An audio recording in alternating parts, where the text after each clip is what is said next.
All right, remember, we need to stay safe.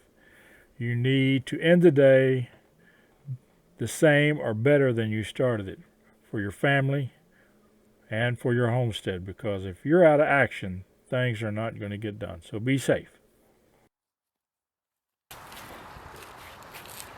All right, let's go over a few safety procedures when you're using power equipment, in particular circular saw at this time.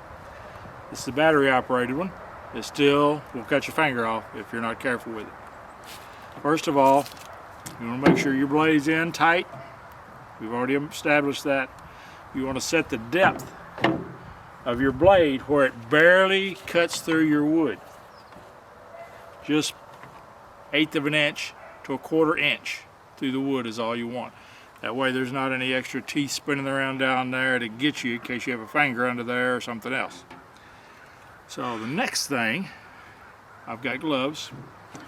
I've got my safety glasses on. I'm gonna back up any loose clothing so it doesn't catch. Make sure my gloves are not hanging down. And when I get ready to start, I've got a line drawn across here. We're gonna cut in, follow that line straight. You do not want to vary. You want to keep it straight, because if you vary, it's going to kick back. Another thing, when you get ready to cut, you don't want to stand right behind the saw. You want to stand to one side and cut this line, so if it does kick back, it doesn't get you. Make sure bystanders are completely away. I'm by myself out here today. I'm using my portable sawhorse. When you're farming, you use what you got. So that's what we're going to do. So let's cut this board. This is going to be for our raised beds. This is going to be the ends, 4 foot by 8 foot. So here we go.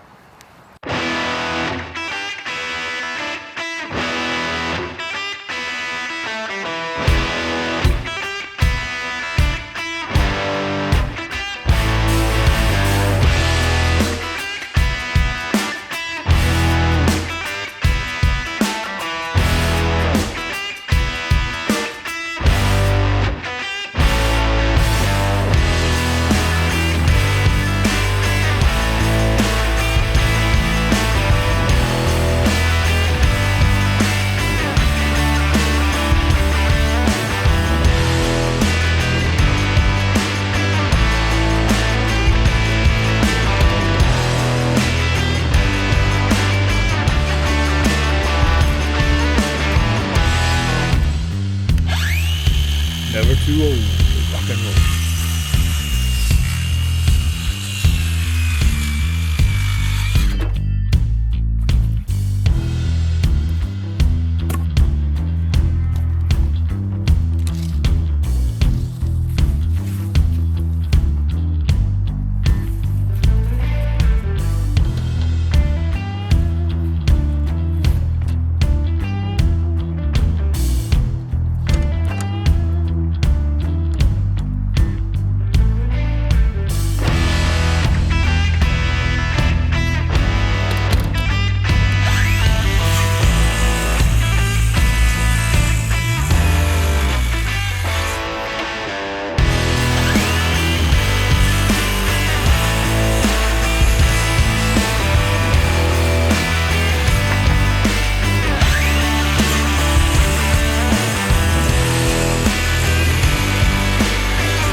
What we want to do is put these together.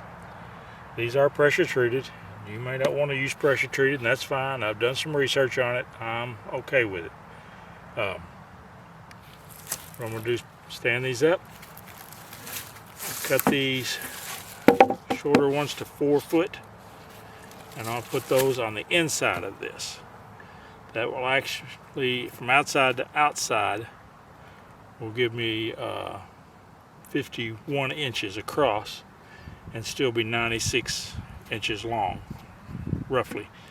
So we're going to put these together. I'm going to try to line them up with the rope we've got here, and then we're going to try to level these up somewhat. They're not going to be perfect, but they're going to be level somewhat. So Let's do it. A little box building music, please.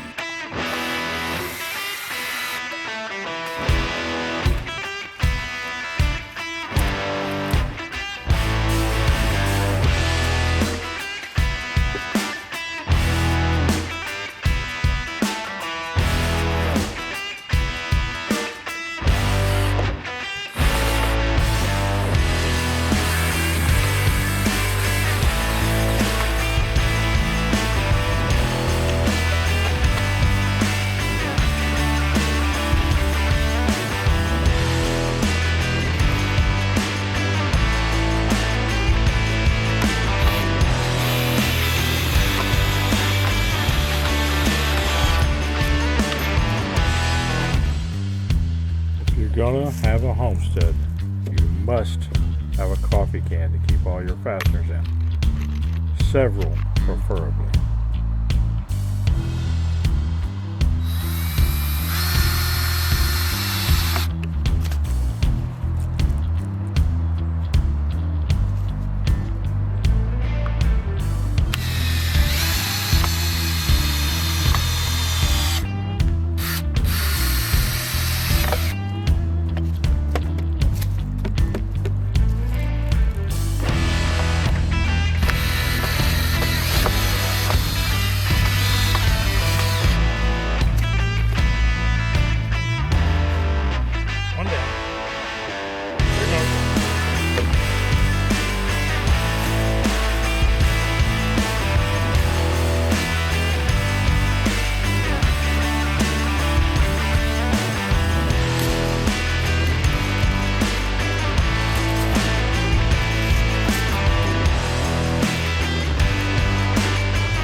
Got them in place, pretty much right down the line. I'm not trying to do it perfect. I've got them about 33-inch space in between each one of those. That gives me room to kneel down and work in there without hitting my feet on the next bit. So that works out for me. Now yours may be something different. It just depends on what you're going to do. So I've got them 2x8s, so it's about 7.5 inches deep. We're going to come out here and level them. We're going to start throwing some stuff in there to break down. And we may add some topsoil on top of it, or compost if we've got some. And then next year, before we plant, we'll probably add a little more, because some of that stuff we'll have broken down and compressed. So there you have it. And that's how you build raised beds. Y'all have a blessed day.